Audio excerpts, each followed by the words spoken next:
one good thing to realise is that if you push the start button, I've not showed you this, but you can talk to your party members. So, Yangus is here. If we were with King Trode, like, out of the, like, if we went across that path, King Trode will be with us, because King Trode never goes in dungeons.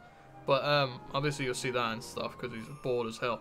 But you can talk to him and get what they think about it, so you select them, hit talk. I reckon it'll be knackering to climb all the way up there. You'd be much better than me, Gav. That Jessica bird had better not cause us no problems when we get all the way up to the top. You know, it's like little conversations like that add to the game. And it's great. I love that type of thing.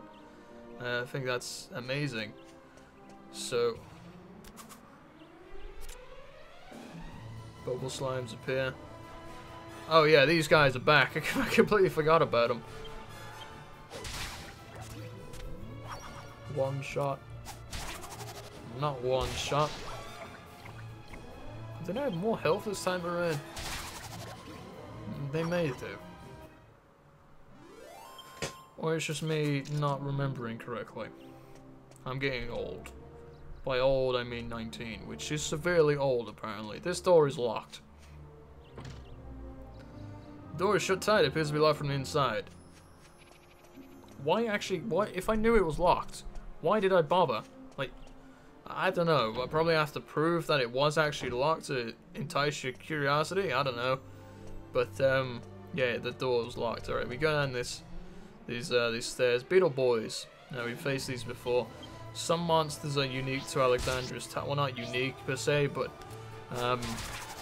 they may appear later on in the game. But you know, obviously higher difficulty. But the way they act is similar, like how they are. Like you'll see Beetle boys later on in the game, but they're called something else, and they're much tougher. More XP, more gold. This is a beautiful looking place. I mean, look at it. I mean, even if you look at the flame effects, I mean, they're really good for what they are. Looks really nice. And the music in this place is great. I'll be quiet for a bit so you can actually hear it.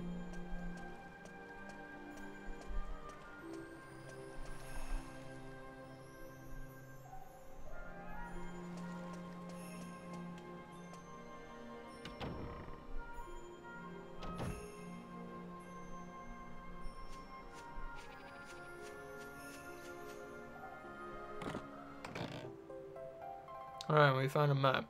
But yeah, it's just a little taste of it. This is one of the games where you can just feel lost within it.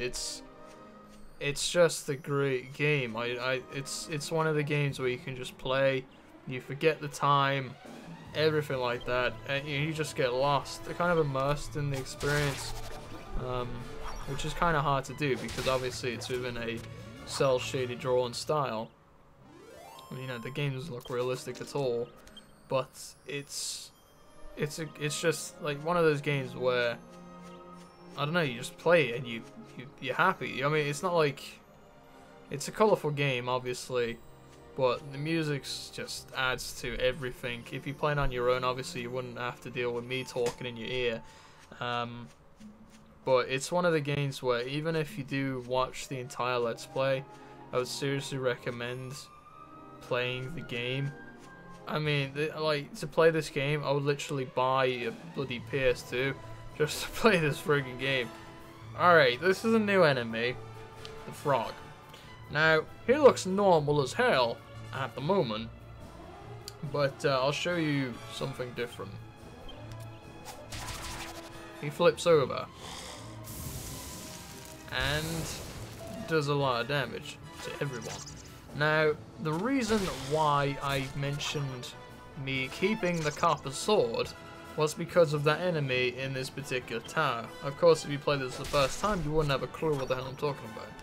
But you can face more than one of those enemies at one time. At one point, I believe I fought 9 of them. 9 of them on the screen. Now, it was all of them, right? I'm not BSing you at all. It was literally 9 of them. The whole idea is if I hit them all with a boomerang, they all switch round. So all 9 of them do the most damage they possibly can. Yangus will probably kill one of them because he'll hit the one I'm targeting, right? So instead of doing that, normal frog doesn't do a lot of damage. When he turns around and does the flame breath and whatnot, Yeah, he does a fair bit of damage to everyone. So, to compensate for that, I'll use the single target weapon, i.e. the sword, and just hit one at a time. The frogs don't do a lot of damage, or not. Oh, I went in here, didn't I? The frogs don't do a lot of damage on their own, but as they turn around, they do a lot more. So yeah, it's just a general strategy. It's one of the things that you can't just pick a high damaging weapon and just go to town. You have to pay attention to the schematics of how each of the weapons work. Boomerang is one of those different ones, I guess. Is the cat's unlocked the door. So now we can go through this door. So if we left, we can get there faster, so we won't have to deal with that. Alright, let's jump down here. But yeah, this game actually makes you think about what you want to use. It's not like, hey, I'll pick the group damaging weapon all the time, because, you know, the damage to each individual is going to be less, usually. And there's also enemies like that, which is where monster knowledge comes in. And that's from playing the game. And, you know, experiencing it and thinking of ways to counteract it, and things like that.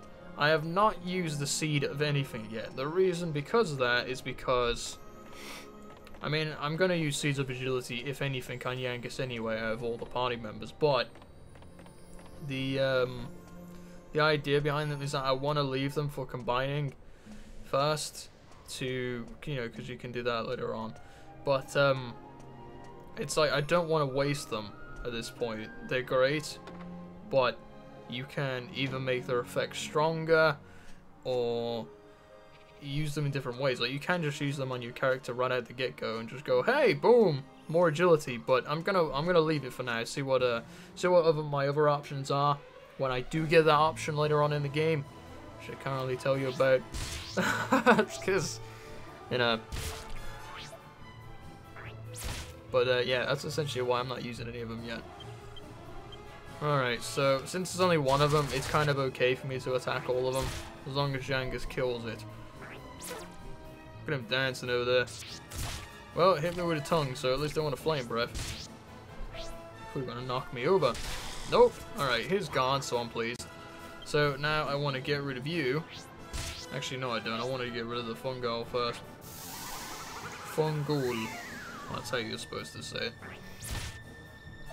But luckily, none of my people fell asleep, so that's good. Enemies are defeated, 58 experience, 47 gold. I wonder how much gold I'm going to get when I'm actually done with this dungeon. Done with this dungeon, alright. So, this is the main tower, I believe. Yeah. Now, there's nothing behind here, but I have to check every time. Either to plague my own curiosity, or when I definitely know there's something there, there's nothing there, than the curiosity of the viewer, because otherwise people would be like, maybe be like, oh, you didn't check this area, what are you doing? Like, because I know stuff's on there, but, you know, it's not. Alright, this tower has some unique thing. Now, there is 2 switches on the walls, they both do the same thing. You basically knock a switch, and it reverses the wall. This is how this dungeon works. You'll notice I picked up a map earlier on. The map is useful. It is very useful, actually, when trying to maneuver through this dungeon, because there's some paths you can't take. Some have items in them, you know, stuff like that. Usually the paths with the you know, the ability where you can't pass any further, they will have items in them. The one path where you actually can go through is the way to go. There isn't many like that. It's not like it's a massive dungeon, but it's one thing to consider when going through these dungeons. And like, just doing a simple wall introduces you to this concept very early. Just go, hey, it's not like it's throwing you right in the deep end. It just shows you, hey, this is how this dungeon's supposed to be. You know, get learning it. All right, imp. The imp looks silly as hell. Heal slimes can no doubt heal, so I'm going to get rid of them first. Or try to, anyway. Alright, there's one dead. Heal slimes do the equivalent of a standard heal, which is 30 health. So attack, and Yangus, I'm going to get you to attack you. And we killed them both because I was faster and we got the first hit on them anyway. More XP, more gold. Alright, upper level. Alright, I'll show you the map. So, as you can see, there's different options, 2 different sets of stairs. The way to go, I believe, is the stairs on the right, But I'm not going to do that. I'm going to go to the ones on the left. Despite the fact, you know, whether I'm right or wrong, I'm going to go to both anyway, because there's items in both places. Like here's some barrels, I mean pots, gold, and seed of strength. Now we jump up here. Let's see if I'm right or wrong. Right, let's check the map. Okay, I was right. This is the dead end. So, instead of running all the way around, we can just skip through the wall. Fungal's appear and attack, and Yangus attack. Needless to say, when you do have skills in your equipment, I can't even talk right. What am I talking about? When you do level up the skills of abilities, whatever your ability, it won't just be the standard attack, it'll be something completely different. So, Yangus Helm Splitter, so you can see what Helm Splitter looks like. To be honest, I could use, you know, the ability of Munchie using cheese. I gotta do that at some point, because I said I'd show you, but I haven't done it yet. When I know they're weak, I'll then do it. But it doesn't do a lot of damage as standard cheese anyway. Anyway, so let's go through the wall. There should be a chest on the other side, or at least some barrels and pots. Or is there nothing here at all? Okay, there's nothing here at all. Not bad. Well, at least we got some experience. Alright, so let's go the other side. We got the seed of strength and the bit of gold from that barrel over there, though. So now we jump over here. Is there any barrels behind? No? Okay, just a quick check. Because there really are useful items in this game from... Oh, here we go. Frog face appeared. Alright, so what I'm going to do is switch out to the sword. But yeah, there are useful items in barrels and stuff throughout the game. So that's you know, it's not, you're not just gonna find junk in barrels and whatnot. You can find some of the rarest items in the games in set places, either in chests, barrels, or whatever. As you can see, these guys aren't that strong normally. Only doing 1, 2, maybe 3 damage. When they spin like that, and the big mouth on the back opens, then yeah. I know that I can two-shot them, so it's not that much of a problem. Alright, there we go, got rid of that guy. I'll heal after this battle as well. Alright, take you guys down.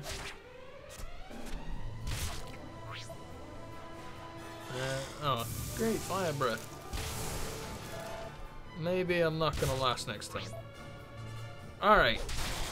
Okay, Yangus was mad as hell. Alright, so I'm gonna get both from the heal. Because Yangus now has heals below the first time I'm healing. But not gonna be able to KO me.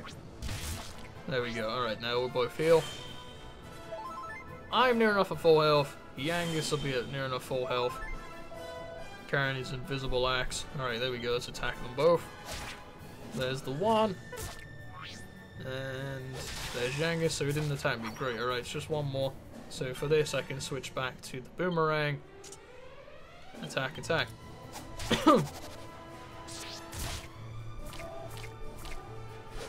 Beautiful. So there's a case scenario of how you deal with that. Frog faces are defeated. 100 experience, 65 gold. A lot of stuff for that, a lot of stuff. Alright. Okay, through this wall. And here's the other stairs. Are there any barrels? Yep, barrels. Alright, medicinal herb. Medicinal herb. Alright, up we go. Flip me around. Okay. Hello, imps.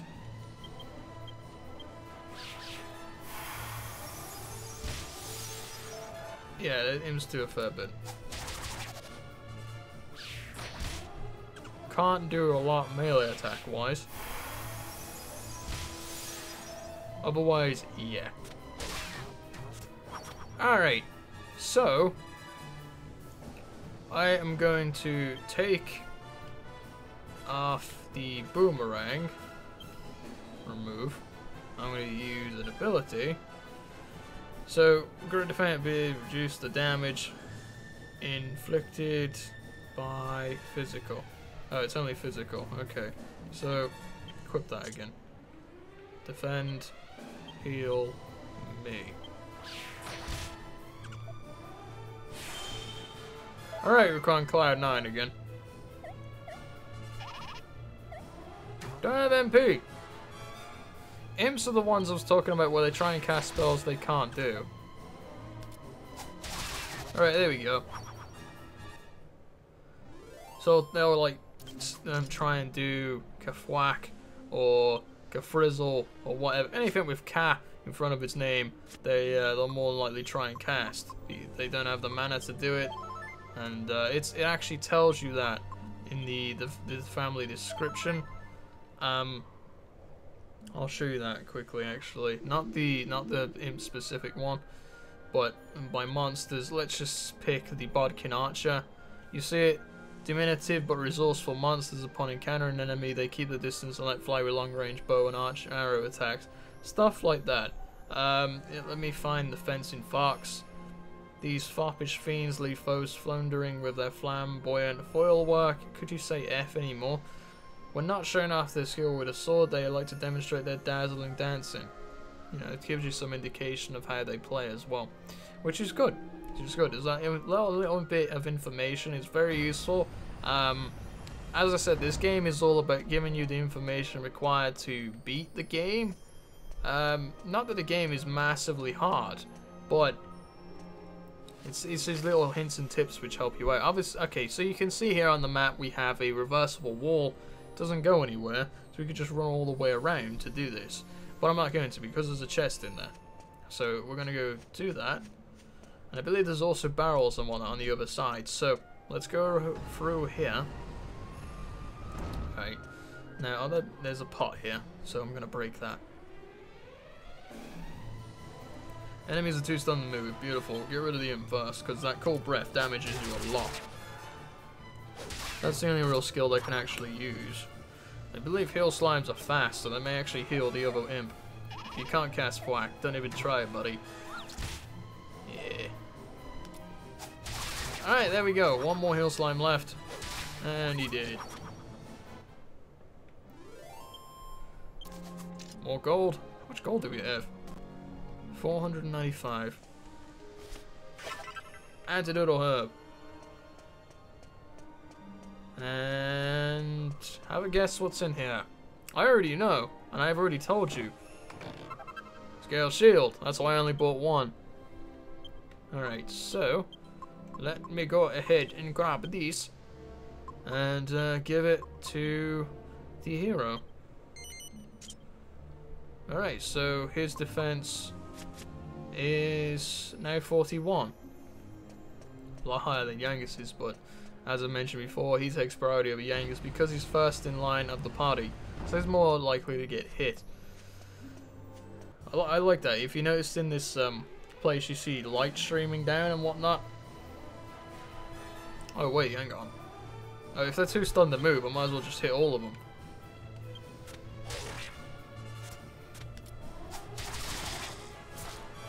And then I may not kill them, but Yangus definitely will.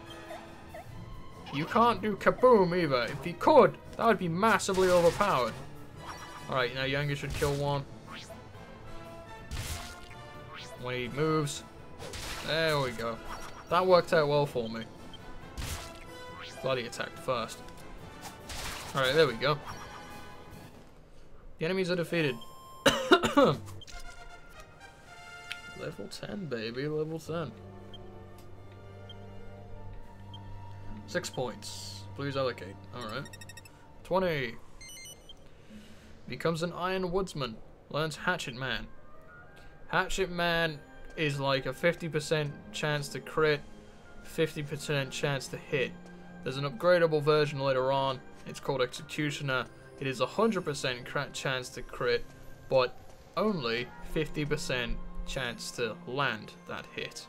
Alright, so we're at the top of the tower now. So let's go ahead and go forward. This is the statue, by the way. Oh, nope, don't want to look down there. Those are some really nice eyes. The statue's eyes are set with a pair of beautiful shimmering jewels.